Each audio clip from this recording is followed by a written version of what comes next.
The hum of the airplane was steady, almost hypnotic, as if the universe itself conspired to rock me into unconsciousness. I had been awake for nearly 2 days, juggling the graveyard shift at the diner and the early morning cleaning job that paid barely enough to keep the lights on. By the time I dragged myself through the airport and onto this flight, exhaustion had already won the war. But what happened next would change everything. Because sometimes the most dangerous traps are the ones we walk into while we're too tired to see them coming. Have you ever wondered how one moment of weakness could rewrite your entire life? I dropped into my narrow seat, clutching my worn backpack like it held the pieces of my soul. My eyelids burned from lack of sleep.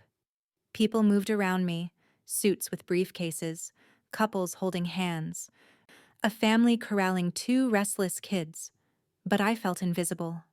No one cared about the poor girl alone on a cross-country flight. No one ever did, except the man beside me. When I first noticed him, it was only in fragments. The crisp cut of his dark suit, the glint of an expensive watch, the way his cologne seemed to coil through the air like smoke and cedarwood. He didn't belong in Coach. That much was obvious. Power clung to him like a second skin. I told myself not to stare, not to let curiosity show. Men like him didn't notice girls like me, but he turned his head and suddenly his gaze was on me. Dark, steady, assessing. My stomach twisted. There was nothing casual about the way he looked. It was as if he knew me, though I was certain we had never met. My instinct told me to look away. So I did, pressing my forehead against the cold airplane window, trying to disappear. The plane lifted, the cabin dimmed, and the hum grew louder. My exhaustion clawed its way back, heavier than fear. I shifted in my seat, the hard cushion unforgiving, and fought to stay awake. But the rhythm of the engines was relentless. My body betrayed me. I must have drifted because the next thing I felt was warmth. My head had tipped sideways, and instead of the plastic armrest, it rested against something solid, something alive. I froze, realizing the impossible. I had fallen asleep on the stranger's shoulder. Heat rushed into my cheeks, embarrassment cutting through my fatigue like a blade. I tried to move away, to sit up straight, but his arm adjusted.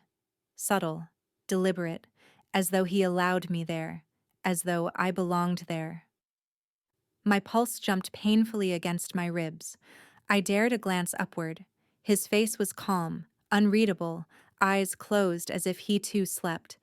But I knew better. I could feel the quiet tension in him, the restraint. He was letting me stay. My throat tightened, unsure if it was safety or danger I had stumbled into. For a moment, I thought of pulling away, of reclaiming the thin thread of distance between us. But my body was a traitor, seduced by warmth, by the rare sensation of being sheltered. My lashes fluttered closed again. Just for a second, I promised myself. Just 1 second. The second turned into silence. Silence into surrender. I never noticed the man behind us slip an envelope into the stranger's hand. I didn't see the nod, the silent exchange. I didn't hear the camera click twice as my sleeping face was captured against his shoulder. I was lost in exhaustion, in that stolen fragment of comfort.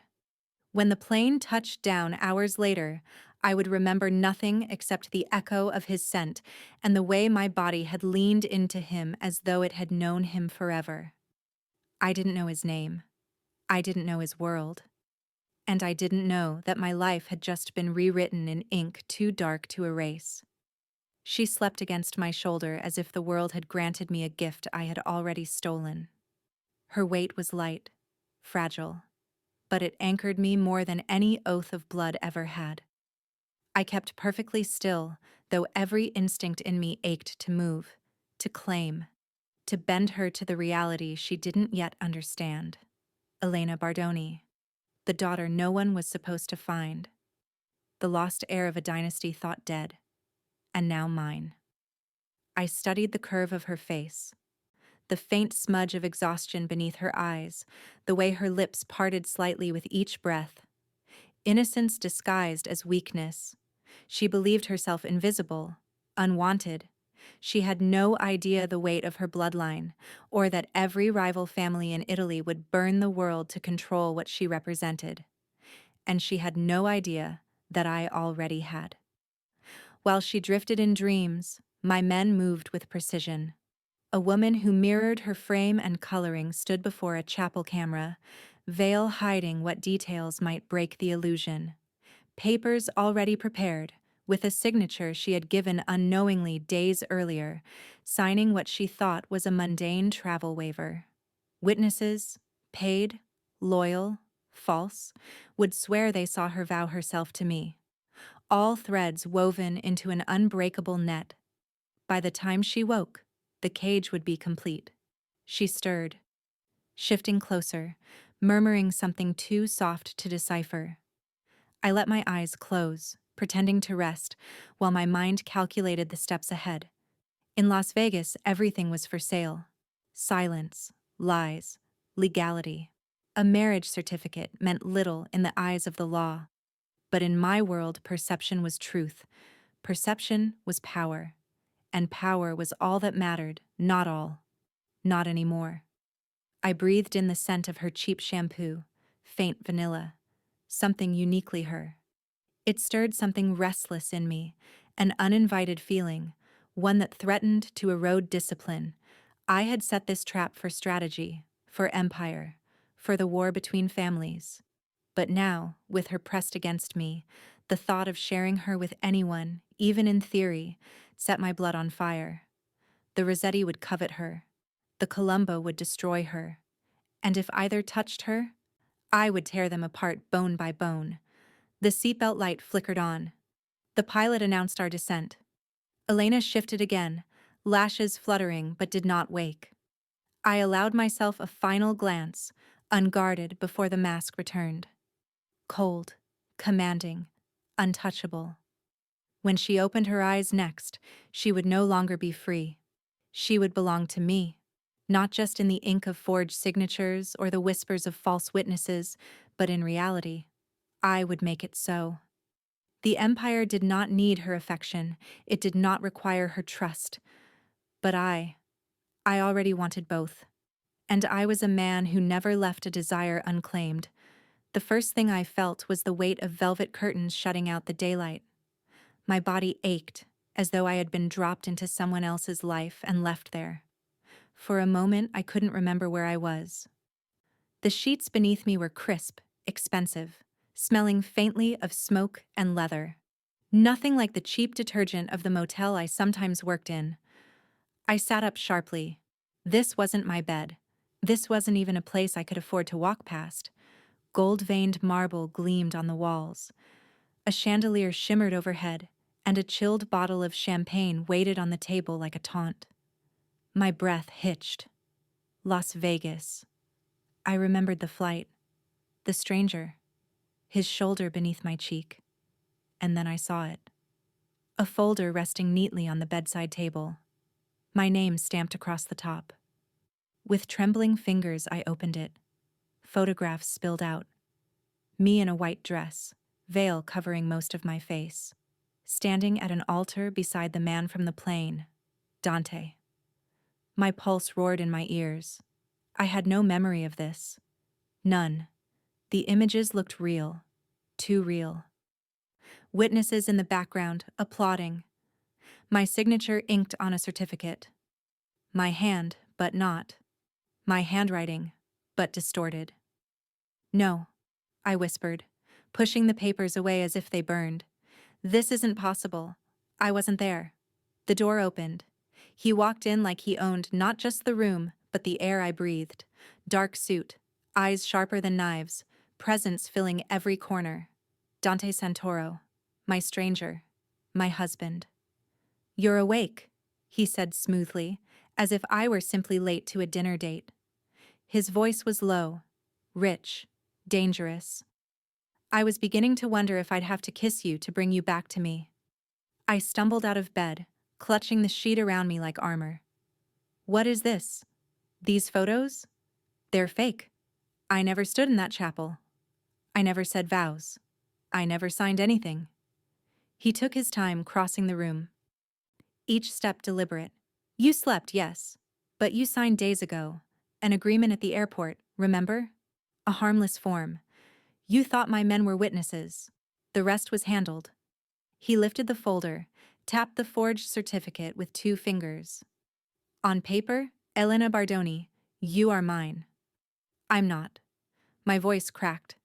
My throat closed around the denial, but the documents lay like iron shackles between us. You tricked me. This is fraud. It means nothing. He tilted his head, studying me with unnerving calm. In your world, perhaps. But in mine, perception is truth. Every family, every rival, every ally will believe we are bound. That is what matters. I shook my head violently, panic flooding every nerve. You can't keep me here. I'll go to the police. The corner of his mouth curved, not into a smile, but into something sharper. And tell them what? That you fell asleep on a plane and woke up married? That you regret the choice your own signature confirms? You'll look unhinged, naive. No one will listen. No one will save you. Tears stung, hot and unwanted. I hated that he saw them, hated the power that flickered in his gaze at my weakness. He reached out, caught my chin between his fingers, tilting my face up until our eyes locked. You belong to me now, he murmured, voice velvet over steel. The sooner you accept it, the easier it will be. I jerked free, heart hammering, chest tight with fury. I will never belong to you. He let me go, stepping back as if he'd heard this declaration 1,000 times before. Yet his eyes lingered, dark fire smoldering. We'll see. In that moment, I realized the bars of my cage weren't steel. They were forged from lies, power, and the truth that no one in this city or any city would ever believe me. And worst of all, a part of me feared he was right. Elena's fury was a thing of beauty. Raw, unpolished, sparking like flint against steel. She stood in the middle of the suite, clutching the sheet around her, trembling with rage and fear. But all I saw was the fire in her eyes, so fragile yet unyielding, so breakable yet unbroken, my perfect contradiction. I poured myself a glass of scotch, ignoring the tremor in her voice as she demanded explanations that no longer mattered. Everything had already been arranged, everything signed, sealed, bound. You think you can hold me here? She spat, pacing like a caged animal. This isn't real. None of it is real. I watched the amber swirl in the glass before taking a slow sip. Reality is perception, Kara. And perception is power. In my world, that makes it real. Her glare was a blade. I'll prove it. I'll expose you. Someone will. Someone. I let the word hang heavy. Every witness was chosen. Every photograph captured. The signatures match. To them, you are Mrs. Santoro. You belong to me, not because of ink or ritual, but because I decided it. She froze, knuckles white against the sheet. The silence between us sharpened. I crossed the room slowly, every step measured, my shadow stretching over hers until she had nowhere left to retreat. My hand brushed the wall beside her head, caging her without touching.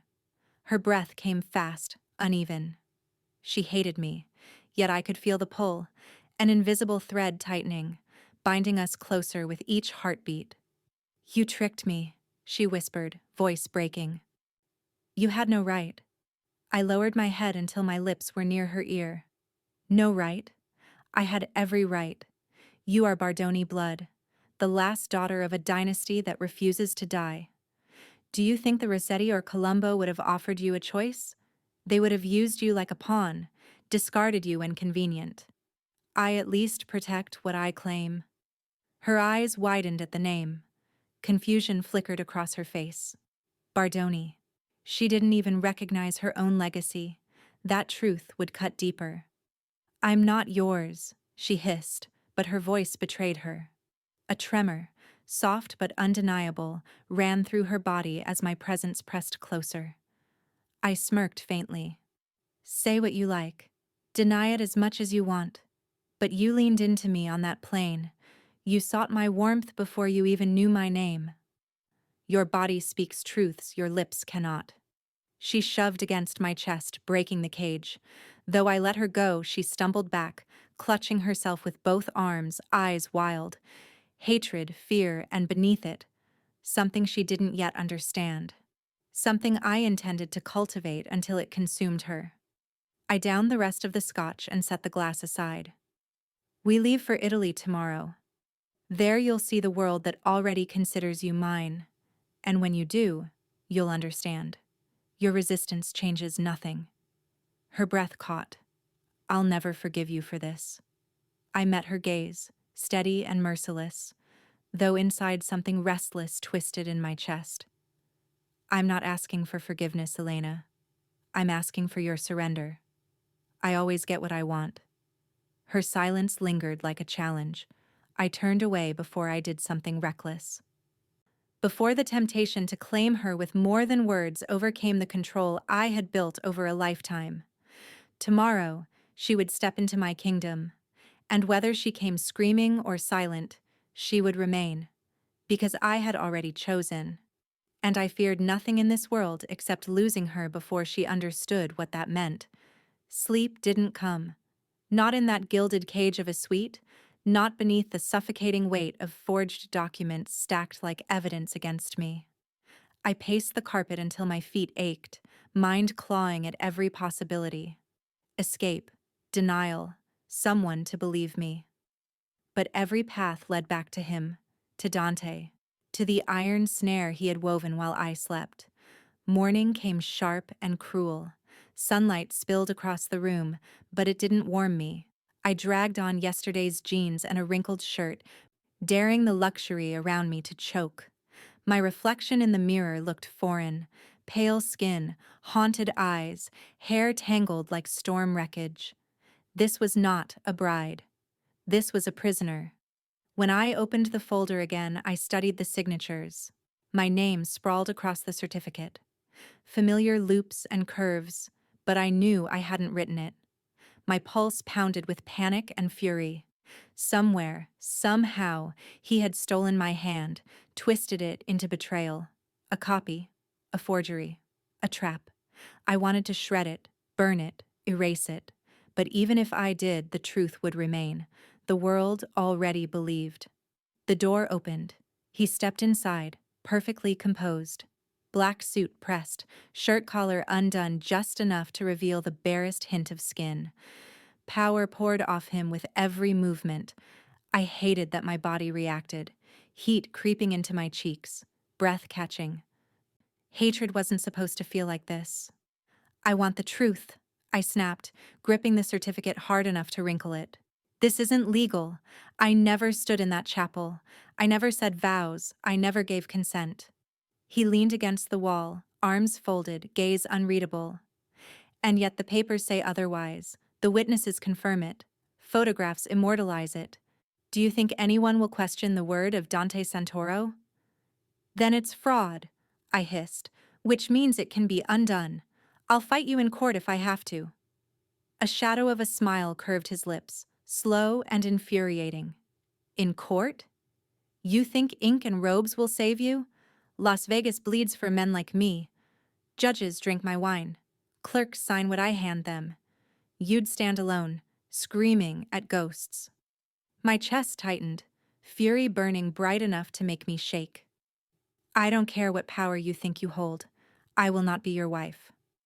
He pushed off the wall and crossed the space between us, deliberate and slow, until the heat of him was impossible to ignore.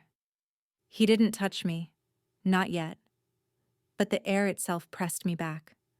Say it again, he murmured. Tell me what you are not.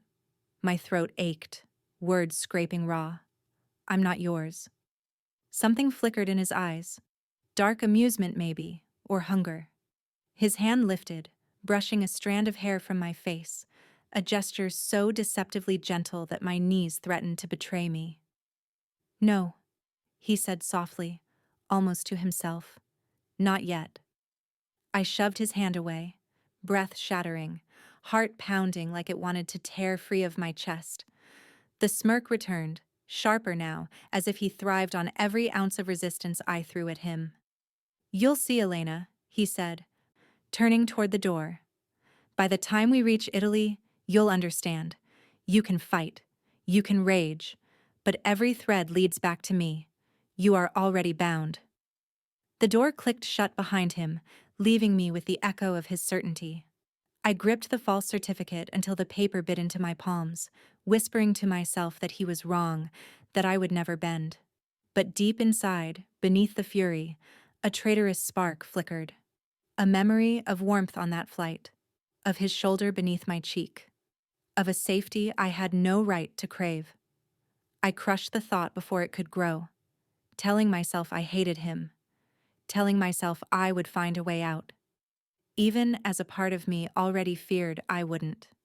If you're feeling the intensity of this story, if you're wondering what happens next, do me a favor. Hit that like button, subscribe to the channel, and share this with someone who loves a good story. Your support keeps these tales alive and helps us build something special together. Now let's see what happens when Elena steps into Dante's world. The suite was more than luxury. It was a stage. Every detail, from the silk curtains to the black marble floors, was designed to remind her of the gulf between her world and mine. She stood there, small but defiant, glaring at me as if sheer willpower could dissolve the chains I had wrapped around her. It almost made me laugh. Almost. Instead, I loosened my tie and poured 2 glasses of wine, setting one in front of her. She didn't touch it. Her fists stayed clenched at her sides, as though striking me might shatter the illusion of control. "Drink," I said simply, lowering myself onto the leather sofa. "It will steady your hands. I don't need anything from you." The venom in her tone cut sharper than she intended. She thought her rage would wound me. She didn't understand yet. I thrived on it. "You need everything from me," I replied. "Protection, shelter. Even the breath in your lungs is safer under my watch than anywhere else. You just haven't accepted it yet." Her laugh was bitter. "Protection? You mean captivity. You tricked me into this, Dante. You forged everything. You stole my life." I leaned forward, elbows on my knees, watching her with deliberate calm. "I secured your life. There's a difference. Do you know what would happen if the Rossetti knew who you were? Or the Colombo? You'd be dead before the ink dried on a ransom note." She flinched, though she tried to mask it. I caught the tremor in her shoulders, the crack in her armor. Fear was beginning to edge through the fury. Good. Fear kept people alive. I stood, closing the distance between us. She retreated one step, then another, until her back touched the wall. My hand rose, not to seize, but to trace the space beside her cheek, close enough that she could feel the heat radiating from my skin. Her breath hitched, lashes fluttering, defiance burned in her eyes, but her body betrayed her. "You hate me," I murmured, my voice low enough to graze her skin. "And yet your pulse tells me something else." Her chest rose and fell rapidly. "You're imagining things." I smirked, leaning closer until her scent, vanilla, soft and unassuming, slid into my lungs. "No, I don't imagine. I take. I claim. I make real what others only dream." Her lips parted. Whether in protest or in something far more dangerous, I couldn't tell. For a heartbeat, the air between us thickened, humming with possibility. My mouth hovered a breath from hers, not touching, but promising. Her eyes flashed wide. A war waged inside her. Flee or fall. I pulled back first, not because I lacked the will, but because I wanted her to feel the absence, the ache of what didn't happen. Control was a game, and I always played to win. "You will stay here tonight," I said, stepping away, reclaiming my glass. "Sleep, rage, break things if you like. Tomorrow we fly to Italy." Her voice shook, but she forced the words out like weapons. You'll never own me. I turned my head slightly, meeting her gaze with the faintest smile. You already wear my name, Elena. The rest will follow. I left her standing against the wall, breathless, trembling, eyes burning with hatred and something else she would never admit. Not yet. The door clicked shut behind me, and I carried the echo of her heartbeat with me like a victory. The jet descended over Naples like a blade cutting into the horizon. From the window, I saw the coastline spread in glittering fragments, the sea dark and endless. It should have been beautiful, but all I felt was the weight of chains tightening with every mile. Dante hadn't spoken much during the flight. He worked, reading documents, issuing commands in Italian too fast for me to follow. His presence filled the cabin even in silence. I sat across from him, arms folded, forcing myself not to glance at him, not to think of how close he had been the night before, how his nearness had nearly swallowed me whole. When the plane touched down, a fleet of black cars waited. Men in suits moved like shadows, nodding to him with the kind of reverence that turned my stomach. I was escorted into the back seat beside him, pressed against leather and silence while the city blurred past. No one looked at me twice. To them, I was already his. The gates appeared before I understood what was happening. Iron and gold rising higher than I could see, opening to reveal a world hidden from outsiders. The Santoro estate wasn't a home. It was a fortress.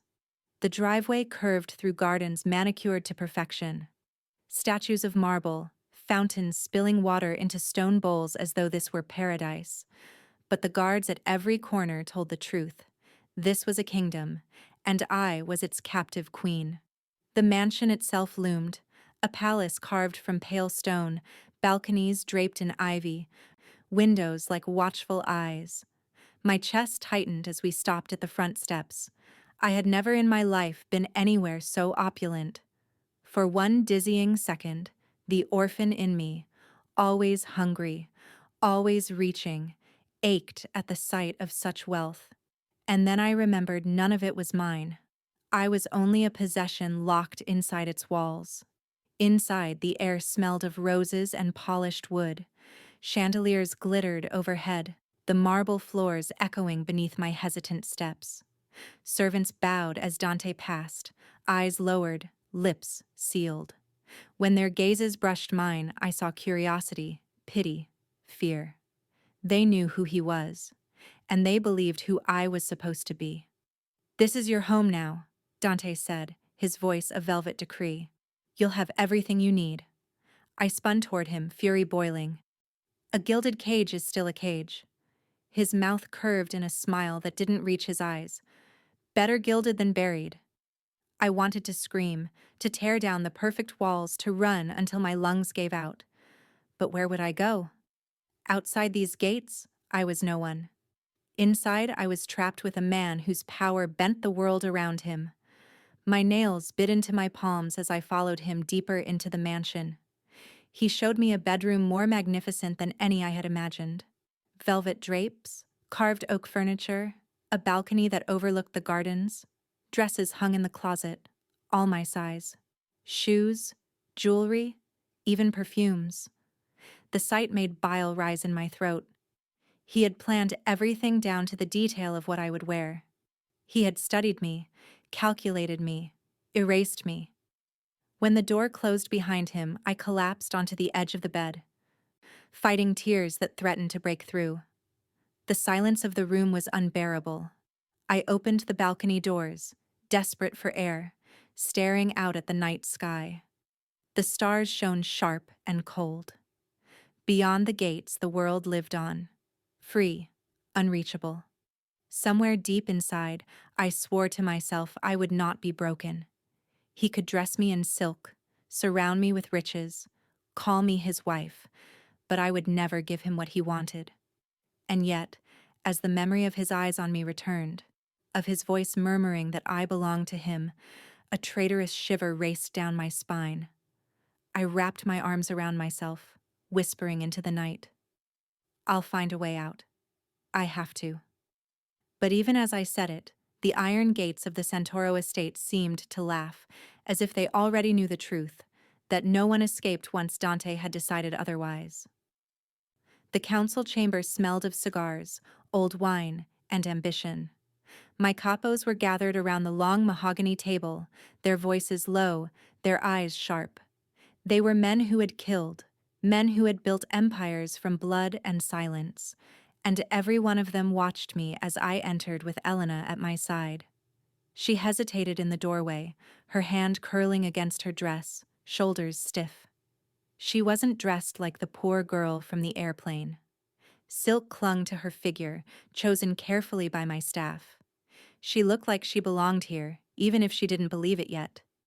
And I could feel the heat of their gazes following her, assessing her, coveting what was mine. I let the silence stretch. Power grows in silence. Then I placed a hand on her back and guided her forward, making it clear to all that she stood under my protection and my claim. "This is my wife," I said, voice steady as stone. "Elena Santoro." A murmur rippled through the room. Some masks slipped. Surprise, suspicion, envy. They had heard whispers, but this was the confirmation. The Santoro family now bound to something more ancient, more dangerous. Bardoni. One of the older men, Carlo, leaned back in his chair, smoke curling from his cigar. "Married in Las Vegas, was it? Quick work, Dante." His tone carried weight, curiosity laced with challenge. My jaw tightened, but I allowed myself a thin smile. The best decisions are made quickly, before anyone else has the chance to interfere. Elena stiffened at my side. I could sense her fighting the urge to speak, to protest. I slid my hand lower against her spine, warning her without words. Not now. Another capo, Russo, raised his glass in mock salute. "A lovely bride, though fragile. You'll need to guard her well." His gaze lingered on Elena too long. I felt the urge to break his hand for it, but I kept my expression cold, unreadable. "She is guarded," I said flatly. "Anyone who doubts that is welcome to test it." The table went quiet. Russo's smirk faded. "Good." Elena shifted slightly, and I caught the quick flash of her eyes on me. Resentful, but also wary. She was beginning to see the weight of this world, the danger that circled her like wolves. And though she hated my claim, she understood, at least in part, that without it, she wouldn't last a day. The meeting dragged on. Territories, shipments, debts collected and owed. I gave orders, settled disputes, and reminded every man in the room why I sat at the head of the table. Through it all, Elena remained silent, though her presence burned brighter than any agenda discussed. When it was over, I rose, pulling her close. "My wife and I will dine alone tonight." It wasn't a request. Chairs scraped back. Men muttered their farewells. Eyes followed us as we left, some respectful, others hostile, all calculated. The heavy doors closed behind us. Elena finally tore her arm free, spinning to face me, her whisper a blade. "You paraded me in front of them like property." I looked down at her, letting the fire in my eyes show. Just enough. "Not property. Proof. You are the difference between weakness and dominance in this war. And no one will ever forget whose side you stand on." She shook her head, eyes bright with fury, lips trembling with unshed words. For a moment, I wanted to kiss her there, to silence her rebellion with something she would never admit she craved. Instead, I stepped back, keeping control. "You will learn, Elena," I said softly. "In this world, perception is survival, and tonight, you survived." Her breath caught, defiance battling fear in her gaze. I turned away before I did something reckless, but the fire of her resistance lingered in me, burning hotter than any victory declared at that table. Dinner in the grand hall felt like theater. Long tables stretched beneath glittering chandeliers. Servants moved silently between courses, and every eye that wasn't fixed on Dante seemed to find its way to me. I kept my chin high, though inside I felt small, an imposter draped in silk, sitting beside a man who had stolen my name. The air thickened when another guest arrived late. He walked in with the smooth grace of someone who knew the effect he carried. Marco Rossetti. I recognized the name before I recognized the man. His family had been whispered about during the council meeting, and now here he was. All charm and menace wrapped in a perfect smile. He approached the table with deliberate ease, his gaze flicking from Dante to me. "Signor Santoro," he greeted, voice polite but edged. Then his eyes settled on me, warm and steady. And this must be the new bride I've heard so much about. Heat rushed into my cheeks, unwanted. "Elena," I said quickly, as though reclaiming some part of myself by speaking my name aloud. His smile widened. "Elena. Beautiful name." He took my hand before I could pull back, bowing slightly as his lips brushed across my skin. It was old-fashioned, courteous, and calculated. His eyes never left mine, dark with amusement, as though he already knew Dante's temper. Beside me, I felt Dante stiffen. The temperature at the table seemed to drop, though his expression remained carved from stone. Only his hand, gripping his wine glass with dangerous force, betrayed the storm beneath. Marco released me, finally turning to claim a seat across from us. Conversation resumed, though thinner now, brittle. I tried to focus on the food, delicate courses that tasted of nothing, but Marco's gaze returned often, lingering too long. I could feel Dante's fury radiating beside me, a silent warning that made the hair rise on my arms. At one point, Marco leaned forward, speaking over the low hum of voices. "It must be overwhelming, stepping into this world so suddenly. If you ever need a friend, someone to help you navigate." His words trailed off, deliberate, the implication sharp. My pulse stumbled. I opened my mouth, but before I could answer, Dante's hand found my knee beneath the table. His grip was firm, possessive, silencing. I froze, breath caught in my chest as he spoke for me. "My wife requires nothing from anyone outside this family," he said smoothly, but there was steel beneath every syllable. "She is well cared for." Marco's smile returned, slow and infuriating. "Of course. Still, the offer stands." The rest of the dinner passed in brittle silence. I could barely taste the wine, my skin prickling with tension, caught between the charm of one man and the smoldering wrath of the other. When we finally rose from the table, Dante guided me out with a hand on the small of my back, pressure sharp enough to remind me that I was on a leash. The door to the hall closed behind us. His grip tightened, spinning me to face him in the shadowed corridor. His eyes blazed, colder than ice, hotter than fire. "Do not look at him again," he said, voice low but vibrating with barely contained fury. I shoved at his chest, anger rising to meet his. "I didn't do anything. He was polite, that's all." "Polite?" Dante hissed. "He touched you. He dared put his mouth on you. He will not do it again." His possessiveness struck a chord deep inside me, half fury, half something I refused to name. My pulse pounded, breath shallow. "You don't own me." His hand caught the back of my neck, pulling me closer until our foreheads nearly touched. His voice dropped, rough and ragged. "No, but I will. And men like Marco will choke on the proof." The words should have terrified me, maybe they did. But the heat in his eyes, the closeness of his body, it ignited something reckless inside me. I hated him. I hated this. And yet my lips trembled with the dangerous urge to close the gap. I tore myself free, breathless, glaring at him with every ounce of defiance I had left. "You're insane." He only smiled, a wolf baring teeth. "Only about you." The ballroom glittered with chandeliers, gold leaf, and the hum of violins. Politicians, businessmen, and criminals disguised in elegance mingled as if they were no different. This was Naples, the heart of my empire, and tonight, every eye would be on us. Elena walked at my side, radiant in silk the color of midnight, her hair swept into a crown of dark waves. She looked like a queen. Though her expression betrayed the storm within, defiance clung to her like perfume. I could feel it with every step she took beside me. The moment we entered, the whispers began. Some men stared with envy, others with hunger.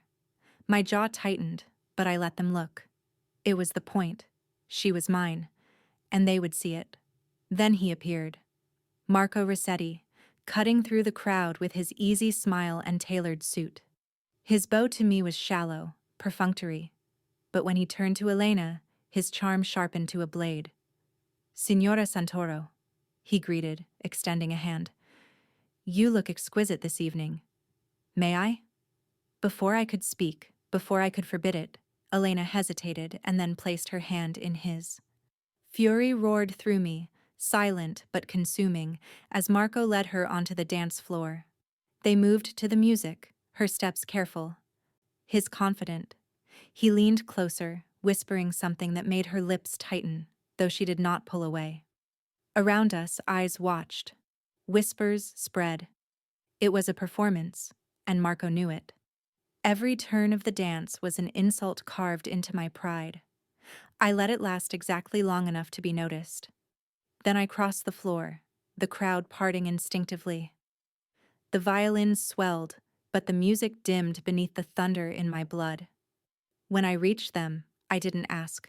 I didn't speak. I seized Elena's hand, pulling her free from his grip, and in the same breath drew her against me. My mouth crashed onto hers hard and merciless in the center of the ballroom. Gasps rippled through the crowd, whispers sharpened into a storm, but all I cared about was the taste of her, fire and fury. Her lips stiff with resistance, until they weren't.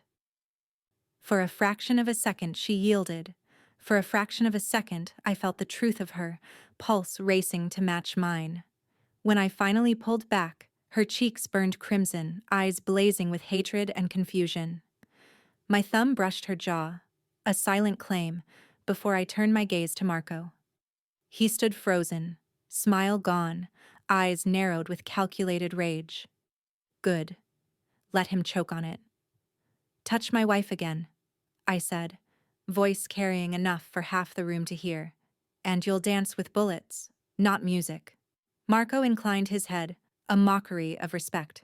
Of course, Dante. Forgive my enthusiasm. His tone dripped venom, but he stepped back, conceding the moment. I led Elena from the floor, her body rigid against mine. She hissed under her breath. You humiliated me. No, I corrected. Voice low, teeth gritted. I saved you. From him. From every man here who thinks they can take what's mine. They needed to see. And now they have. Her eyes glittered with unshed tears, fury spilling over. I am not yours. I stopped in the shadow of the marble columns, turning her face toward mine, forcing her to look at me. You are. Not because of papers or photographs or even vows, because I decided it. Because I will protect you from everything, even yourself. She glared at me, trembling, torn between hatred and something else she would not admit.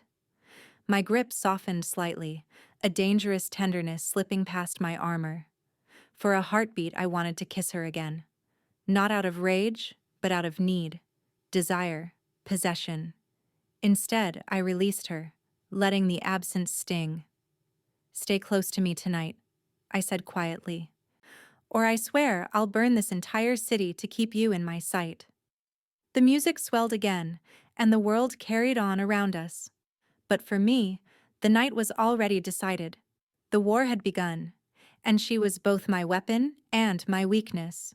The ride back from the ballroom was suffocating.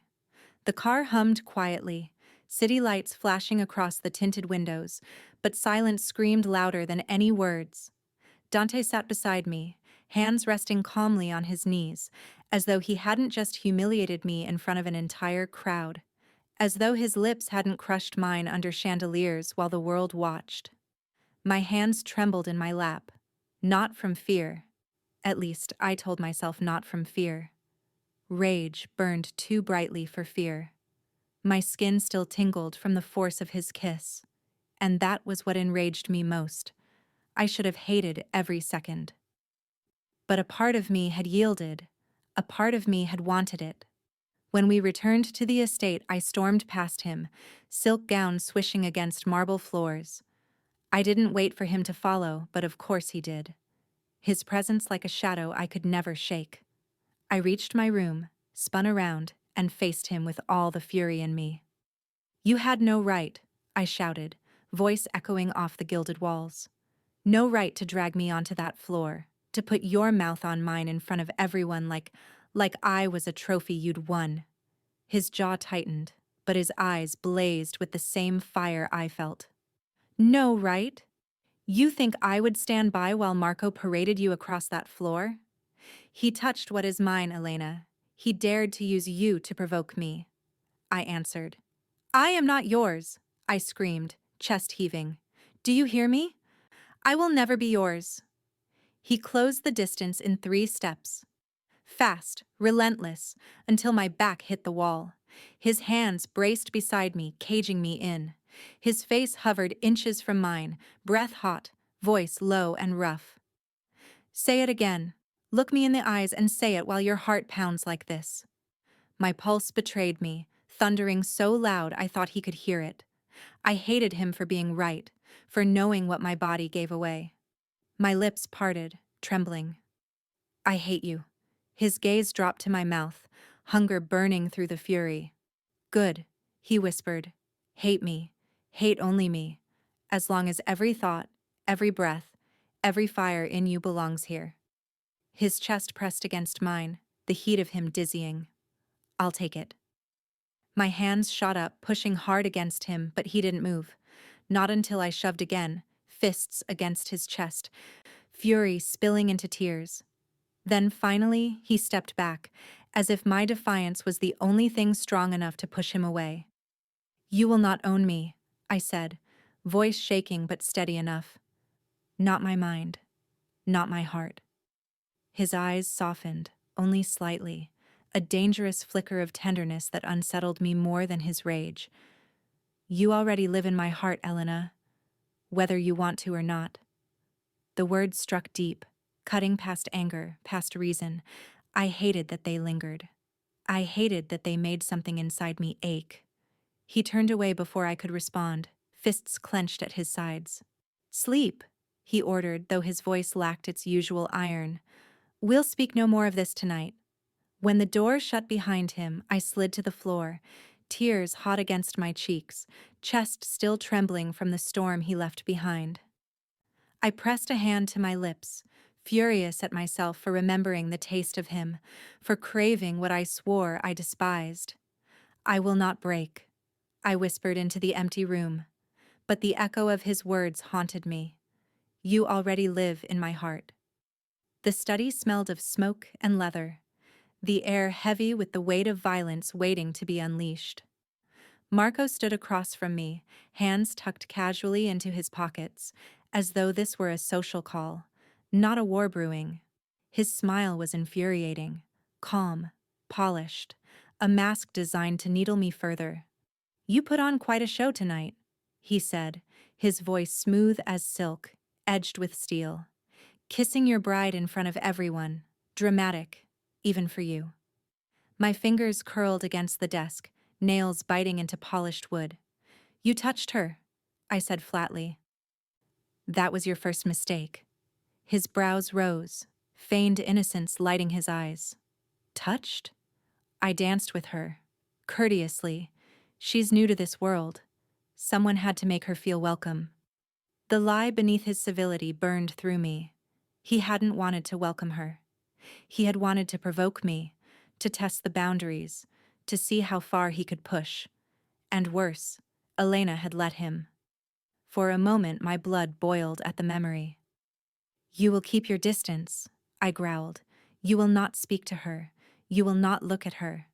And you will certainly not lay a hand on her again." Marco tilted his head, amusement flickering across his features. "Ah, so it's true then. The great Dante Santoro, untouchable, unshakable, finally has a weakness. A beautiful weakness. I moved before thought could intervene, crossing the room and seizing him by the collar. His back slammed against the wall, his smirk barely flinching as my forearm pressed into his throat. "Say it again," I hissed. "Say her name. I'll carve the word from your tongue." His laughter was strained against the pressure of my arm. "Careful, Dante. If you kill me here, in your own house, half the city will smell blood, and they'll know exactly why you spilled it. Over a woman." Rage clawed at me, demanding I snap his neck and be done with it, but logic forced its way through, cold and biting. He was right. Killing Marco here would fracture alliances, spark a war before I was ready. Still, I leaned closer, voice a promise of what waited. "If you ever breathe in her direction again, you won't live long enough to regret it." I shoved him back, releasing my grip, though every muscle screamed at me to finish it. He adjusted his jacket with infuriating composure, smoothing the fabric as though I hadn't nearly crushed his windpipe. "Interesting," he murmured, eyes gleaming. "You claim her so loudly, yet she looks at you like a prisoner, looks at her captor. I wonder, does she burn for you? Or does she dream of escape?" My fist slammed into the desk beside me, wood splintering under the force. "Leave." He inclined his head, mock respect dripping from the gesture. "As you wish. But remember, Dante, possession is not the same as devotion, and devotion is much harder to steal." He left without haste, his footsteps echoing through the hall, leaving behind the stench of challenge. Alone, I dragged a hand through my hair, chest heaving. The truth he hinted at dug beneath my skin. Elena's eyes did burn when they looked at me, but with anger, with defiance. Not yet with the fire I craved. Not yet with the devotion that would bind her as surely as any forged vow. I leaned against the desk, the image of her face rising unbidden. Eyes wet with fury, lips trembling with the words she swore she would never say. My weakness, my obsession, my undoing. I had never feared a man, but Marco was right about one thing. She was the only thing that could destroy me, and I would burn the world before letting that happen. The night air was sharp with salt and smoke as I crept through the corridors of the estate, heart hammering against my ribs. I had waited until silence blanketed the halls, until the guards rotated their shifts, until I thought I could slip unseen into the world beyond the gates. My chance. My only chance. Every step was a war against fear. If they caught me, Dante's wrath would be merciless. But the thought of staying, of suffocating in silk gowns and marble prisons drove me forward. I pressed myself against cold stone, edging past dimly lit windows toward the side entrance I had memorized. My hands shook as I fumbled with the latch, praying the night would grant me mercy. Then a voice cut through the dark. "Leaving so soon?" I froze, breath trapped in my chest. Marco stepped from the shadows, smile gleaming in the faint moonlight. His suit jacket was undone, his tie loosened, but his eyes were sharp, too sharp. My throat closed around the words. "I need to get out, just for a while." He tilted his head as though considering the plea. "Out from Dante's golden palace. Dangerous move." I swallowed hard. "I can't breathe here. He forged everything. Trapped me. You saw it. You know this isn't real." Marco's smile deepened, though it held no kindness. "Oh, I know. And I also know how to undo it. Papers can be burned, witnesses silenced. Freedom can be bought, if you choose the right buyer." My skin prickled. "What do you mean?" He stepped closer, lowering his voice. "Come with me, Elena. I can take you away from here. Away from him. You don't belong to Dante. You could belong somewhere else. Belong." The word scraped raw against me. For a flicker of a moment, hope flared. Maybe this was the escape I'd prayed for. But then I saw the hunger in his eyes. Not the protective fury I hated in Dante, but something colder, greedier. not desire for me, but desire to possess what Dante valued. To use me like a weapon. You don't care about me, I whispered. You just want to hurt him. His smirk widened, unashamed. Does it matter? You want freedom.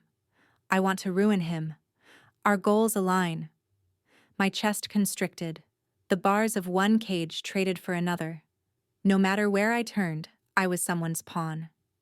I'll find my own way, I said, forcing strength into words that trembled.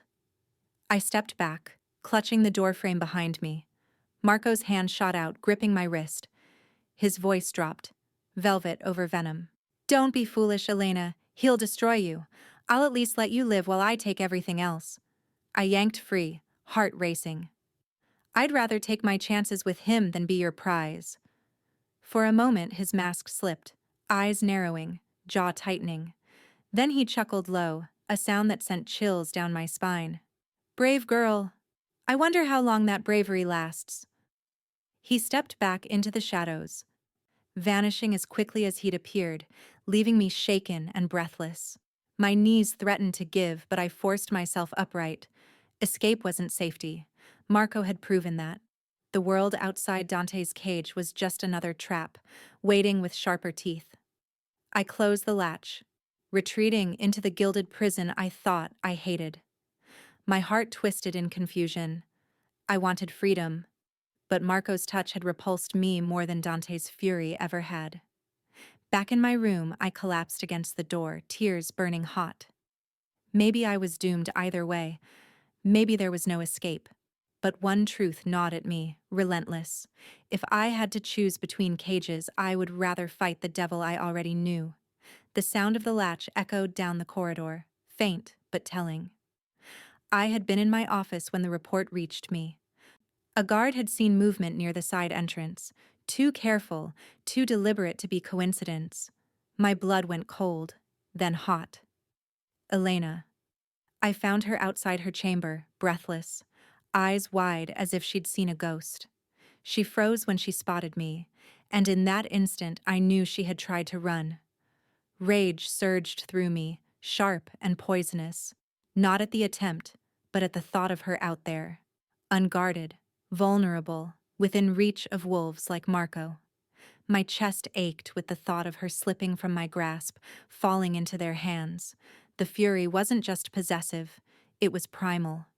I closed the distance in a stride, seizing her wrist before she could retreat. You tried to leave, I said, voice low. Not a question. A verdict.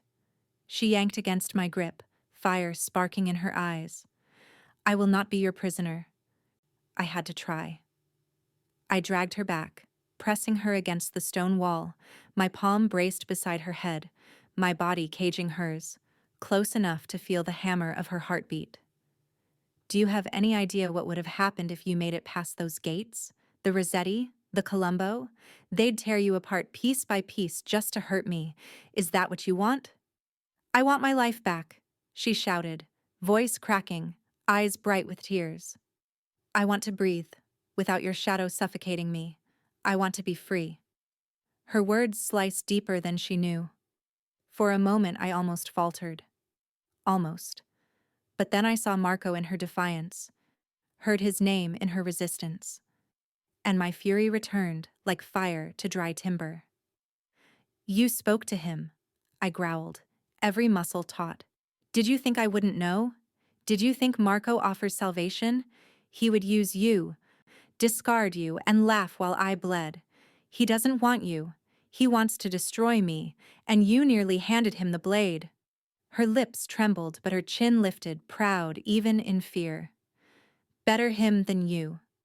The words ignited something feral in me. My hand caught her jaw, tilting her face up, forcing her to meet my gaze. Lies, I hissed. You can spit them all night, but your body betrays you, even now. Her breath stuttered, chest rising fast against mine. I leaned closer, so close I could taste the defiance trembling on her lips. Tell me you don't feel it, Elena. Tell me your pulse doesn't race when I touch you. Tell me you don't burn with the same fire that's devouring me. She glared at me, eyes glassy, lips parted. For a heartbeat, I thought she would deny it. Then she shoved me, fists against my chest, striking not to wound, but to survive the storm inside her. Her cry tore from her throat, half sob, half scream. I caught her wrists, pinning them against the wall, holding her still as I lowered my forehead to hers. My voice was ragged, stripped bare. Hate me, curse me, but don't you dare give yourself to him. You're mine, Elena, even if it kills us both. For a long, breathless moment we stayed locked there, her trembling against me drowning in the fury and need I couldn't contain. Her scent, her fire, her tears. They undid me more than any blade ever could. Then I released her, stepping back as if tearing flesh from bone. My chest heaved, control hanging by a thread. Go ahead and dream of escape, I muttered, voice hoarse. But understand this, you'll never run far enough. I turned and left before I broke entirely. Before the temptation to claim her in ways words couldn't cross the line between fury and madness. Behind me, her silence followed, heavy and trembling. And I knew that tonight, though she hated me more than ever, she also understood one brutal truth. I would burn the world to keep her from slipping away. It happened fast. Too fast. One moment I was pacing my chamber, nerves raw from Dante's fury. The next, the glass doors shattered inward, masked men storming through the balcony like shadows with knives. My scream tore out before a gloved hand clamped over my mouth, dragging me back. The taste of leather and smoke filled my lungs as I fought, clawing at the arm pinning me. Quiet, one of them hissed in accented Italian, his voice low and cruel. Or we break you before we deliver you. My heart thundered, terror flooding every vein. I kicked, writhed, but they were too strong. Rope bit into my wrists as they bound me, dragging me toward the balcony. The night air was sharp with gunpowder. Someone had silenced the guards. My breath came in ragged sobs as the reality sank in. This wasn't a nightmare. It was real. And Dante wasn't here. The men shoved me into the back of a waiting van. My dress snagged on the doorframe, silk tearing, but they didn't care. The engine roared, tires screeching as we sped into the night. My body slammed against the cold metal floor, wrists burning against the ropes. "Why are you doing this?" I choked out, voice breaking. "What do you want from me?" The one who seemed to lead them turned, mask pulled low enough to reveal a grin that made my blood run cold. Your leverage. Columbo will pay dearly to see Santoro crawl." The name sliced through me. Columbo. Rivals. Enemies. I was no longer a pawn in Dante's game. I was a weapon in theirs. Fear clawed at my chest. For all his lies, for all his manipulations, Dante had kept me safe. Here, I was nothing but prey. Every time the van hit a bump, every laugh from the men, I felt closer to shattering. Hours blurred. The van finally halted in what felt like an abandoned warehouse. They dragged me inside, tossing me into a chair, ropes cutting deeper into my skin as they bound me again. The air smelled of rust and mold, shadows thick and endless. Then the door creaked open. Marco stepped inside. My stomach dropped. He wasn't masked. He didn't need to be. "Hello, Elena," he said smoothly, as if greeting an old friend. "You look frightened. Don't be. You're safe now." "Safe?" My voice cracked with fury and terror. "You're with them." He crouched in front of me, eyes gleaming with amusement. "I warned you. Dante doesn't deserve you. With me, you'll have freedom." His fingers brushed a strand of hair from my face, mock gentle. "But first, he has to bleed." Tears burned my eyes as I jerked my head away. "You don't care about me. You just want to use me to destroy him." His smile curved sharper. "Perhaps, but if you're clever, you can survive this. Align with me, Elena.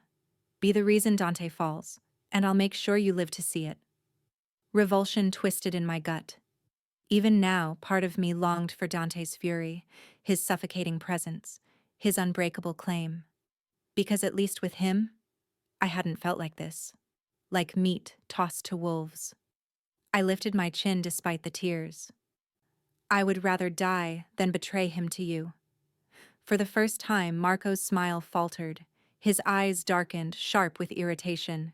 He rose slowly, pacing around me, voice dropping to a hiss. Careful, Bella. Dante may have chained you, but I can break you. Fear shook me, but I held his gaze, refusing to let him see me collapse. Inside, though, I was unraveling. The ropes cut deeper, the shadows closed in, and all I could cling to was one desperate hope. That Dante would come, that he would find me, that this wasn't the end. Because if it was, I would never have the chance to decide whether to hate him forever or to admit the dangerous truth clawing at my heart. The call came just past midnight. My guard, breathless, words clipped with panic. They have her.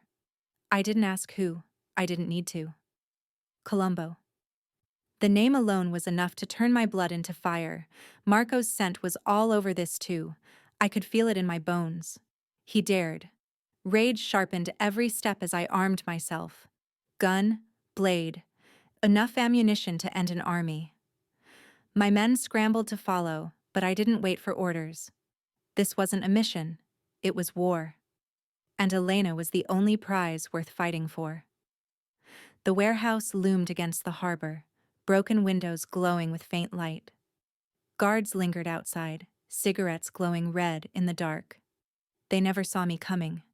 The first fell with a blade across his throat, the second with a bullet through his skull. Silent, efficient. Rage controlled by precision. Inside, the stench of rust and gasoline hung heavy. Voices echoed. I followed them until I saw her, tied to a chair, wrists raw, tears streaking her face, but eyes defiant. My wife, my weakness, my salvation, and Marco standing over her.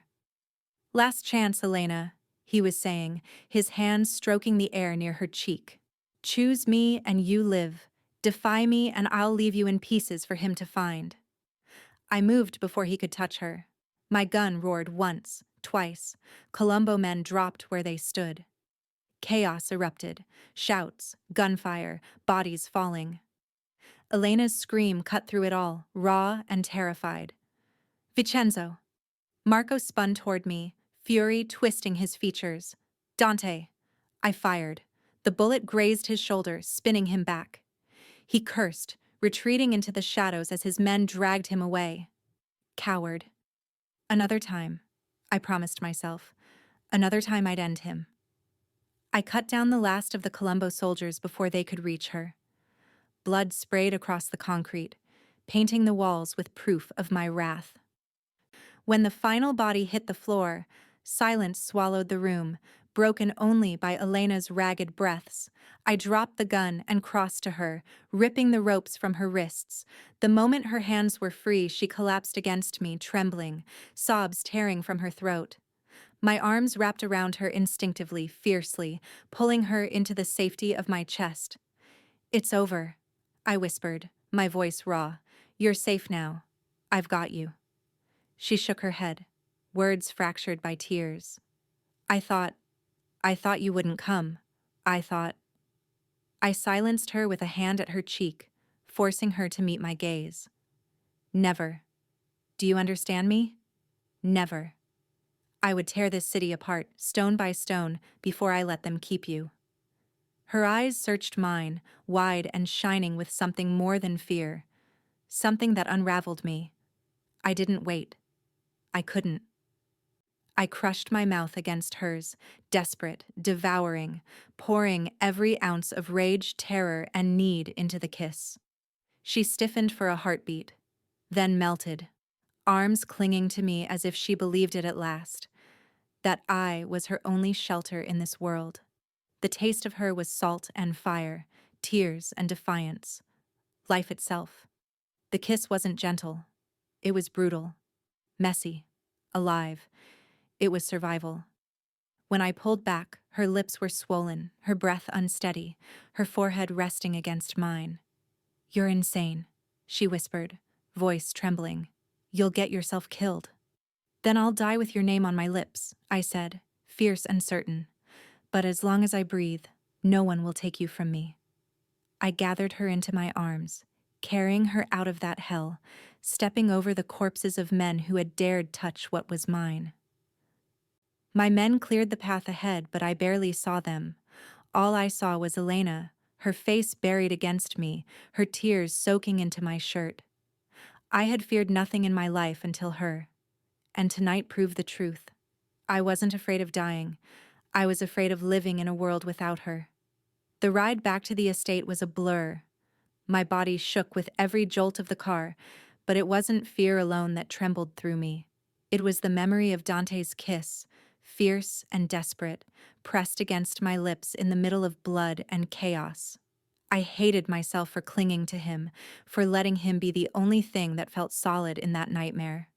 By the time we returned, dawn was breaking.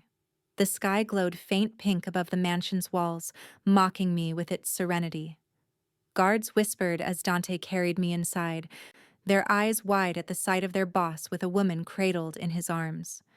I should have felt ashamed, or weak. Instead, I only felt hollow. He didn't let me go until we were inside his study, the heavy door closing behind us with a final thud.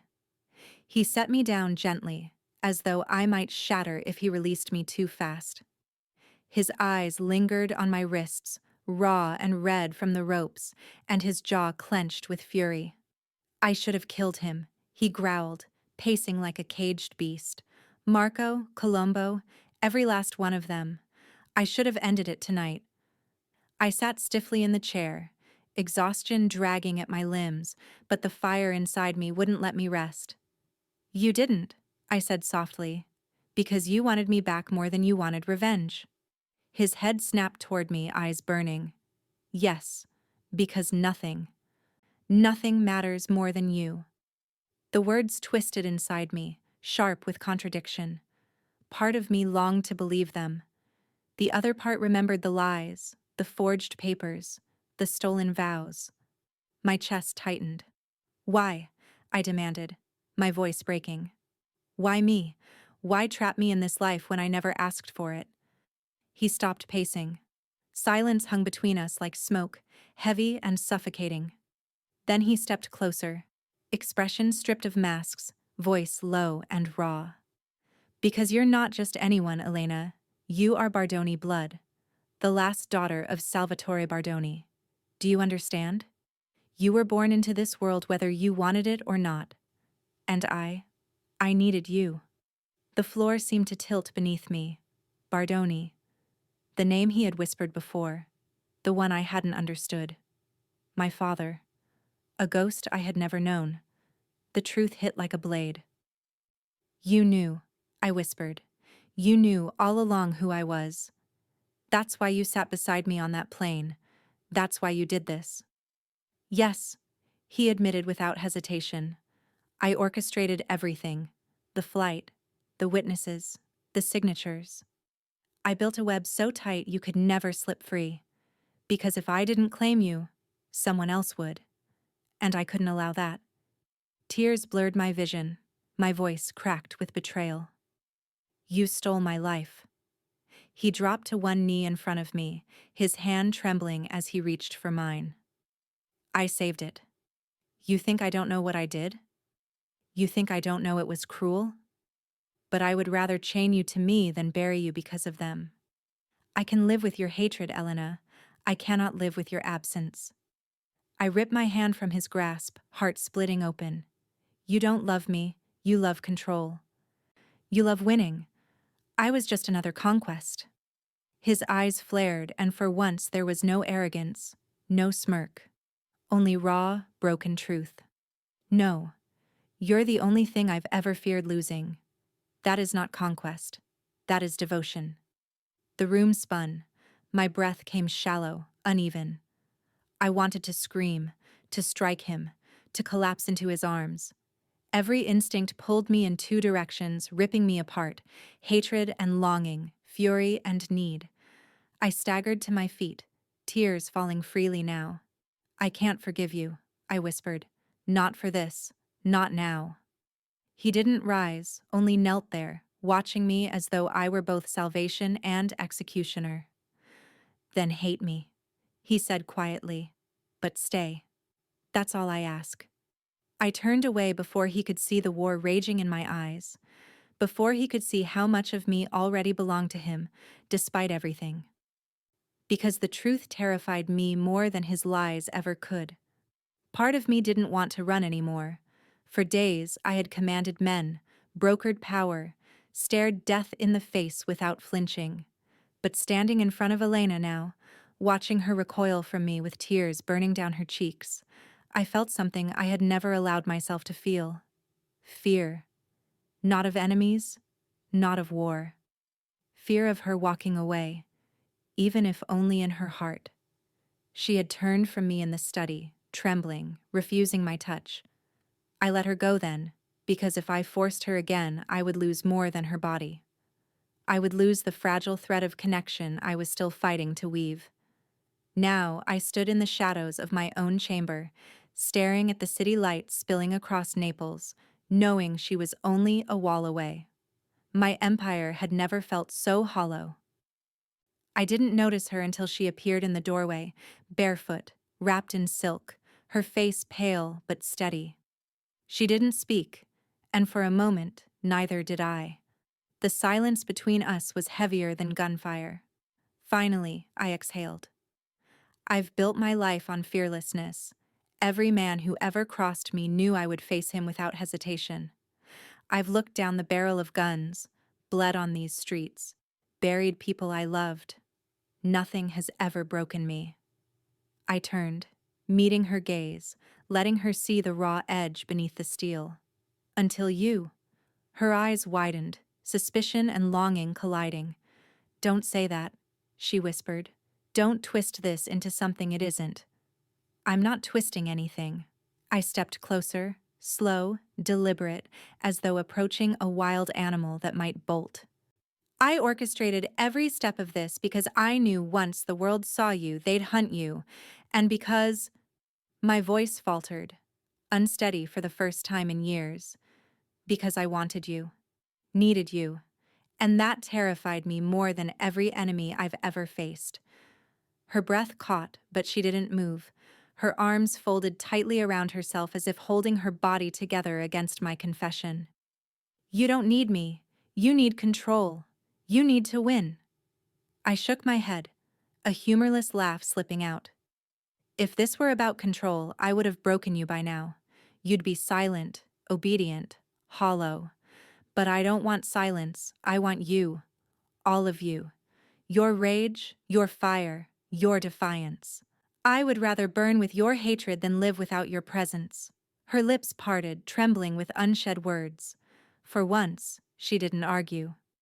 She only stared at me as though she saw the monster stripped bare, a man drowning beneath his own obsession. I closed the final step between us, stopping just short of touching her. My voice dropped, hoarse and jagged. I fear nothing in this world. Not death, not war, not betrayal, but the thought of losing you, Elena, it unmans me. It is the only thing that keeps me awake at night. Silence pressed in, broken only by her breath and mine. Her eyes glistened, a storm I couldn't read. She raised a hand slightly as if to touch me, then drew it back, clutching her own wrist instead. The rejection cut. But the hesitation gave me something dangerous. Hope. Dante, she whispered, voice thin with conflict. I don't know what to do with this. With you. I let out a slow breath, lowering my head until my forehead nearly brushed hers. I didn't kiss her. I didn't dare. Then don't decide yet. Hate me, fight me, curse me, but stay. That's all I ask. Her tears spilled silently and she turned away, slipping back into the shadows of the corridor without another word. The echo of her steps carved into me like wounds. I stood alone, fists clenched, heart raw. For the first time in my life, I realized the truth. I had built an empire that could withstand armies, but one woman, this woman, held the power to destroy me without lifting a finger. I couldn't sleep. Not after his words. Not after the raw confession that shattered the armor he always wore. I fear nothing in this world except losing you. They echoed in me long after I left his chamber, threading through every heartbeat, every ragged breath. For days I had told myself my hatred was enough, that it was armor, a shield, a weapon. But hatred didn't explain why my body betrayed me whenever he was near. It didn't explain why the memory of his lips in that warehouse still burned against mine, why my pulse leapt at the sound of his voice, why part of me longed to believe him. By the time the moon was high, silence suffocating the halls, I knew I couldn't hide from the truth anymore. My feet carried me to his chamber before I could change my mind. My hand trembled on the handle, but I pushed it open. He was awake. Of course he was. He stood by the window, shoulders tense, glass of whiskey untouched in his hand. His eyes lifted when he heard me, and something in them softened instantly, dangerously. Elena. My name in his mouth was not a command this time, it was a prayer. I closed the door behind me, pressing my back to it as though sealing us into a world of our own. I can't keep fighting like this, I whispered. My voice broke, but I didn't care. I can't breathe with this war between us. He set the glass aside and moved toward me, slow, wary, as though he feared I might vanish. Tell me what you want, he murmured, his voice rough, and I'll give it to you. Anything. Tears blurred my eyes. I want. My chest ached, my throat tight. The truth clawed free. I want to stop pretending I don't feel this. His breath caught, sharp and audible. In the next heartbeat, he was in front of me, his hand cupping my cheek, thumb brushing away a tear. Say it again, he demanded softly, desperately. Say it, Elena. I met his gaze, no longer hiding. I want you. The words ignited him. His mouth crashed onto mine, not with the violence of possession, but with the urgency of a man who had been starving for too long. I melted into him, my fingers tangling in his shirt, pulling him closer, needing him as much as he needed me. The kiss devoured, consumed, healed. He lifted me into his arms as if I weighed nothing, carrying me to the bed without breaking the kiss. The world outside, the enemies, the lies, the betrayals, ceased to exist. There was only us. Only this fire that had burned through resistance, through hatred, through fear, until nothing remained but surrender. When his lips trailed to my throat, when his hands traced my skin with reverence and hunger, I didn't resist. For the first time, there was no war inside me, only a single truth. I wanted this. Him. Us. Not because he demanded it, not because he forced it, but because I chose it. Mine, he whispered against my skin, voice ragged, almost broken. Yes, I breathed, the word escaping like a vow. Yours. The night blurred into heat and fire, into the kind of intimacy that bound deeper than any forged signature. Every kiss, every touch, every shiver carved away the walls I had built until I was laid bare in his arms. I hated that it felt like coming home. I hated that I didn't hate it at all. When it was over, I lay against his chest, our breaths tangled, my heart racing with something I couldn't deny anymore. His hand traced lazy circles against my back, his lips pressing into my hair as though he had no intention of letting me go. And for once, I didn't want him to. I should have been terrified of what it meant. Instead, all I felt was the ache of inevitability. Somewhere between fury and fire, I had fallen. And there was no escape left in me. The night reeked of smoke and gunpowder. Naples burned in fragments as alliances cracked and blood debts came due. The Rossetti had made their move, emboldened by Colombo's desperation.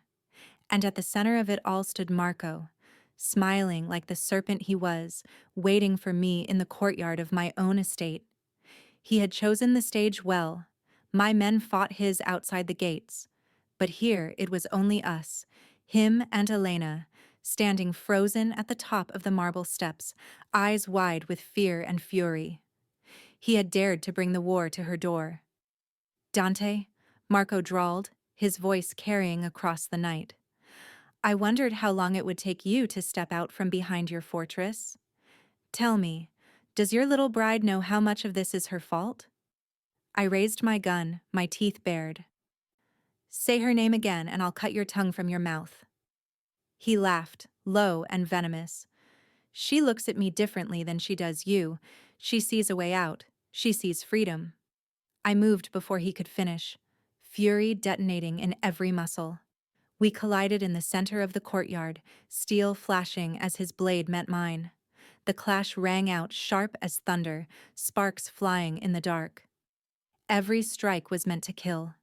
Every step driven by years of rivalry sharpened into obsession. But I wasn't fighting for territory. I wasn't fighting for pride. I was fighting for her. Marco lunged, the blade grazing my ribs, hot pain blooming. I didn't falter. I shoved him back, fists driving into his jaw, blood spraying as he staggered. My vision tunneled red. All I could see was Elena at the top of those stairs, trembling, watching. Mine to protect. I caught Marco by the throat, slamming him against the stone wall. My blade pressed into his chest, the point just above his heart. His laughter was ragged, broken by blood, but it didn't stop. "Go on," he choked. "Kill me. Show her what kind of man you really are, a butcher, a monster, the same as me." Behind me, I heard Elena cry out, her voice sharp, terrified. "Dante, don't!" The sound cut deeper than Marco's blade ever could. My grip tightened, every instinct demanding I end him, silence his taunts forever. But her voice, her plea, held me frozen. Not because I cared for Marco's life, because I cared for hers. I turned my head just enough to meet her eyes. She was shaking, but her gaze was steady, burning into me. "If you kill him now, you prove him right," she whispered, voice trembling. "Don't let him make you less than what you are. Don't let him take you from me." For a moment the world stilled. My blade hovered, my breath harsh in my chest. Marco's smirk faltered as he realized her words reached me in ways his never could. Slowly, I pulled the blade back, releasing him. He crumpled to the ground, coughing blood, defeated but alive. My men surged forward to drag him away, to deal with him in quieter, harsher ways. I didn't look at him again. He was already nothing. All my focus was on Elena. I strode toward her, blood staining my shirt, fury still trembling in my veins. She met me halfway down the steps, her hands clutching my arms as though to make sure I was real, alive. Her tears shone in the firelight, her voice breaking. "I thought you would kill him. I thought I'd lose you to the darkness forever." I cupped her face, my thumb brushing her cheek. "I almost did, but you stopped me." Her lips trembled, part sob, part smile. "Maybe you do belong to me after all." I kissed her then. Not in anger, not in possession, but in something deeper. Something I had never given anyone. The courtyard still burned. The city still bled. But for that moment, nothing else existed. Only us. Bound not by forged signatures or stolen vows, but by the truth we could no longer deny. She was mine, and I was hers. And together we had just survived the fire that threatened to consume us both. The gardens of the Santoro estate were quieter than I had ever known them. Summer sunlight spilled across marble statues and roses heavy with bloom, but for once no guards hovered nearby. No enemies lurked beyond the gates. Only peace. Fragile, unexpected peace. I sat beneath the shade of an old cypress tree, my hands folded nervously in my lap. It had been weeks since the night of fire and blood, weeks since Marco's defeat, and the end of the war, that nearly tore Naples apart. Life had resumed inside the mansion, but nothing inside me felt the same, because I was not the same. I pressed a hand to my stomach, my breath catching as the truth pulsed through me again. It was early still, but the signs were undeniable. The doctor had confirmed what I already suspected. I carried Dante's child. My throat tightened as I whispered the words aloud, words that sounded both impossible and inevitable. I'm pregnant. 1,000 emotions warred inside me: fear, wonder, disbelief. I thought of the girl I once was, orphaned and invisible, scraping by in a world that never saw me. That girl could never have imagined this moment. Sitting in a palace, married to the most feared man in Italy, carrying his heir. And yet, here I was. My fingers curled against the fabric of my dress, over the secret I hadn't told him yet. How could I? Dante, who claimed fearlessness, who killed without hesitation, who had built an empire on blood and fire. Would he see this as weakness? Or would it destroy him the way his love for me already had? But when I thought of his arms around me, of the night I had chosen him freely, of the way he had lowered his blade at my word, I knew the truth. He would protect this child with the same fury he protected me, and for the first time, I didn't feel like a pawn in someone else's game. I felt like the beginning of something new. The breeze stirred the roses, their petals scattering like whispers. I closed my eyes, pressing my hand more firmly to my stomach, and allowed myself a small, secret smile. This was no longer just my story. It was ours. Mine, Dante's, and the life growing inside me. And for the first time, I didn't want to run. Night had settled over the estate, the kind of stillness that once felt unnatural. I had lived too long in chaos to trust quiet. But tonight it felt different. The war was over. Marco was gone, Colombo broken, Rossetti scattered. For the first time in years, my empire stood unchallenged, and yet none of it mattered compared to the woman waiting for me in our chamber. Elena stood by the window, moonlight silvering her hair. She turned when I entered, her eyes uncertain, her hands folded protectively against her stomach. Something in the gesture froze me where I stood. "What is it?" I asked, my voice rougher than I intended. I crossed to her, every step heavy with unease. "What's wrong?" Her lips trembled as she whispered, "Nothing is wrong, but everything is changing." Confusion knifed through me, until I saw the truth in her eyes, until I understood the meaning of her hands pressed against herself. My breath left me in a harsh exhale. "Elena, I'm pregnant," she said softly, the words delicate as glass. "You're going to be a father." For the first time in my life, my knees weakened. I sank down before her, not from defeat, not from exhaustion, but from something far greater: reverence, fear, awe. My hands found her waist, then her stomach, trembling as I pressed my forehead against her. A child. Our child. Proof that everything I had fought for, bled for, killed for, had meaning. Proof that I could create instead of only destroy. "I feared nothing," I whispered, my voice breaking. "Nothing but losing you." My throat tightened as I looked up at her, eyes burning. "And now?" I swallowed hard. "Now I fear losing both of you. I swear, Elena, I will protect you and this child with everything I am, with every drop of blood in my body." Her fingers slid into my hair, gentle, grounding. Tears shimmered in her eyes, but her smile was steady. "I don't need you to be invincible, Dante. I just need you to be here, with me, with us." I rose slowly, pulling her into my arms, holding her as though she were the only anchor in a world built on shifting sand.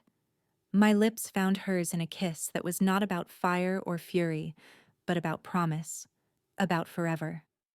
As the moonlight bathed us, I realized something I had never dared to believe. I was no longer alone. My empire might crumble one day. My enemies might return. But none of it would matter. Because I had her. And soon, I would hold our child. For the first time in my life, I was not afraid of the future. I was ready to live it. 3 months later, I stood on the balcony of our chamber, watching the sun set over Naples. The city stretched before me like a tapestry of gold and shadow, no longer a prison, but a kingdom I was learning to understand. My hand rested on the gentle curve of my stomach, now visible beneath the flowing dress. Life stirred inside me, small flutters that reminded me every day that I was no longer just Elena. I was becoming someone's mother. The door opened behind me. I didn't need to turn to know it was Dante. I had learned the sound of his footsteps, the rhythm of his breathing, the weight of his presence. He wrapped his arms around me from behind, his hands covering mine on my stomach. His chin rested on my shoulder, and for a long moment, we simply stood there, watching the world together. "I spoke with the doctor today," I said softly. "Everything is progressing well. She says the baby is strong." His arms tightened slightly. "Like her mother?" I smiled despite myself. "You're so certain it's a girl?" "I know it is." His voice held an unusual tenderness. "And she will be fierce, unstoppable. She will have your fire and my protection. God help any man who tries to break her heart." I turned in his arms, looking up at him. The setting sun cast shadows across his face, softening the hard edges I had once feared. "And if it's a boy? Then I will teach him that true strength isn't in the blade or the gun." He placed a hand over my heart. "It's here, in knowing what you would die to protect, and having the courage to live for it instead." The words struck something deep within me. This was not the man who had trapped me on that plane, who had forged documents and stolen my name. This was someone different. Someone I had helped create through resistance and surrender, through hatred and love. Or perhaps he had always been both men, the monster and the protector. And I had simply needed time to see the whole truth. "I forgive you," I whispered, the words escaping before I could stop them. His eyes widened, genuine surprise flickering across his features. "Elena, I forgive you for the lies, for the manipulation, for everything you did to trap me here." Tears pricked my eyes, but I didn't look away. Because if you hadn't, I would never have found this. Us. This life we're building. His hand cupped my face, thumb brushing away a tear. "You didn't need to forgive me. I was prepared to spend a lifetime earning it." "I know." I placed my hand over his. "But I'm tired of fighting what we both know is true." "You were right, Dante. From that first moment on the plane, something in me recognized you. My body knew before my mind would accept it. We were always meant to collide." He kissed me then, soft and reverent, as though I were something sacred he had been granted permission to worship. When he pulled back, his eyes were bright with something I had never seen before. Not possession or triumph. Joy. "Marry me," he said suddenly. I laughed, the sound bubbling up from somewhere genuine. "We're already married, remember? You made sure of that." "No." He shook his head, a smile playing at his lips. "Those were lies and forgeries. I want the truth. I want you to stand before God and our family and choose me. Not because I trapped you. Not because you had no other option, but because you want to." My breath caught. The audacity of it should have angered me, but instead I felt something else entirely. Hope. "You're asking me to marry you? For real this time?" "Yes." He dropped to one knee right there on the balcony, taking my hand in both of his. "Elena Bardoni, will you give me what I stole from you? Will you grant me the honor of becoming my wife in truth, not in deception? Will you choose me, knowing everything I am, everything I've done?" I looked down at him. This powerful man on his knees before me, offering me the one thing he had never given before. A choice. Tears streamed down my face freely now. Yes. God help me. Yes. He surged to his feet, lifting me into his arms despite my protests about the baby.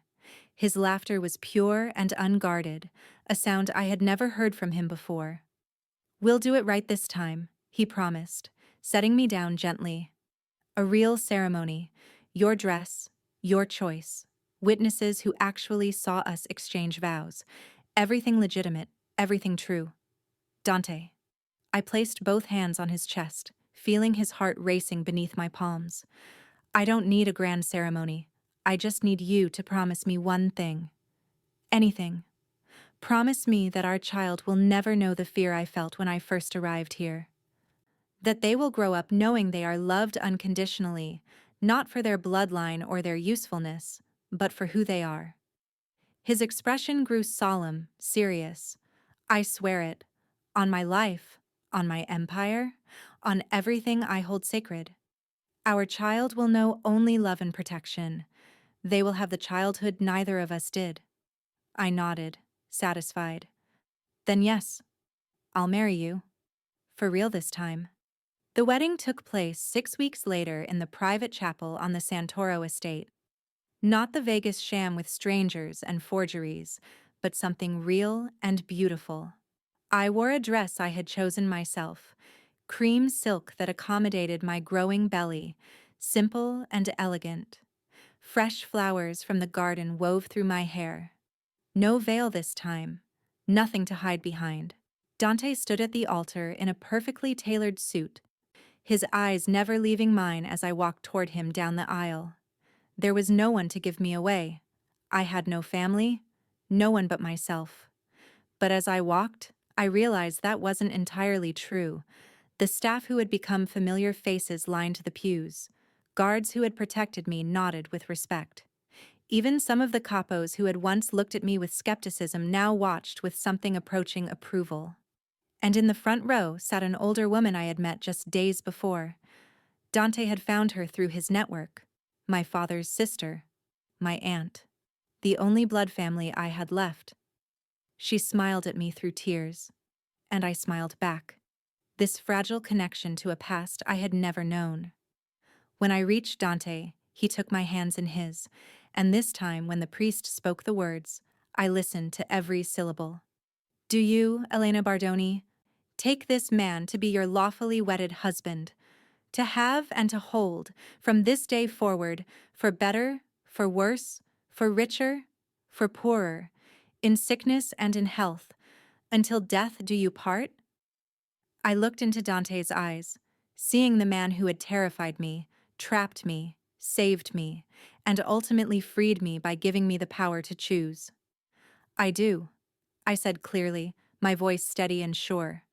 When it was his turn, Dante's voice was rough with emotion. "I do. And I vow to spend every day of my life proving myself worthy of the choice you made today." The priest declared us husband and wife, and when Dante kissed me, it felt like a beginning rather than a continuation of something stolen. The celebration that followed was modest by Santoro standards, but it felt genuine. Music filled the gardens. People danced and laughed. For one night, the weight of the empire seemed to lift from Dante's shoulders. Late in the evening, as we swayed together under strings of lights, Dante leaned close to my ear. "Thank you," he whispered. "For what?" "For seeing past the monster. For giving me a chance to be something more." I pulled back to look at him, my hand resting on my stomach where our child grew. "You were always something more, Dante. You just needed someone brave enough to demand you prove it." His smile was soft, almost boyish. "Brave or crazy?" "Both," I laughed. "Definitely both." As the night wore on and guests began to depart, I found myself standing once again on our balcony, looking out over the city. But this time, I wasn't alone in my contemplation. Dante joined me, wrapping a shawl around my shoulders against the cool night air. "Do you ever regret it?" he asked quietly. "That plane? That day?" I considered the question seriously, thinking of the exhausted girl who had collapsed into a stranger's arms, who had no idea how completely her life was about to change. "No," I said finally, and I meant it. "I regret the lies, the deception, the fear. But I don't regret where it led us. How can I regret something that gave me this?" I gestured to the estate, to the life we had built, to the future growing inside me. "Besides," I added with a slight smirk, "you would have found another way. Men like you don't take no for an answer." He had the grace to look slightly chagrined. "Probably true. I was rather obsessed." "Was?" I raised an eyebrow. "Am," he corrected, pulling me closer. "Am obsessed. Will always be obsessed. You've ruined me for any semblance of normalcy. Elena Santoro." "Good," I said firmly, "because you've done the same to me." We stood there in comfortable silence, watching the city lights flicker like stars brought down to earth. And for the first time since that fateful flight, I felt something I had never expected to feel in this place. Peace. Not the peace of resignation or defeat, but the peace of finding where I belonged, of choosing my cage and discovering it had always been a home. 6 months later, on a warm autumn morning, I gave birth to our daughter. The labor was long and difficult, and there were moments when fear crept in. But Dante never left my side, his hand gripping mine, his voice steady even when I could see the terror in his eyes. When the doctor finally placed our daughter in my arms, the world stopped. She was perfect. Tiny and red-faced and screaming her displeasure at being forced into the world, but perfect. Dante stared at her with an expression of such profound wonder that it brought fresh tears to my eyes. "She has your eyes," he whispered, his finger gently stroking her impossibly small hand. "And your stubbornness, if that cry is any indication," I said with a tired laugh. He looked at me then, and I saw something I had never quite seen before. Complete vulnerability. This man who commanded empires, who made grown men tremble, was undone by this tiny creature. "What should we name her?" I asked. We had discussed names, but never settled on one, both of us somehow wanting to wait until we met her. Dante was quiet for a long moment, studying our daughter's face. "Lucia," he said finally, "it means light. Because she is the light that led me out of darkness." Tears spilled down my cheeks. "Lucia Santoro. It's perfect." As if in agreement, Lucia's cries quieted, her tiny face turning toward my voice. Her eyes, still unfocused but undeniably present, seemed to look right through me. "Hello, little one," I whispered. "Welcome to your complicated, beautiful, utterly insane family." Dante leaned in, kissing first my forehead, then our daughter's. "I will give you the world, little Lucia. Everything good that I could not give your mother at first, you will have from the beginning. You will be loved, protected, cherished, and you will be free to choose your own path." I looked up at him, surprised. "Even if that path takes her away from all this?" He nodded solemnly.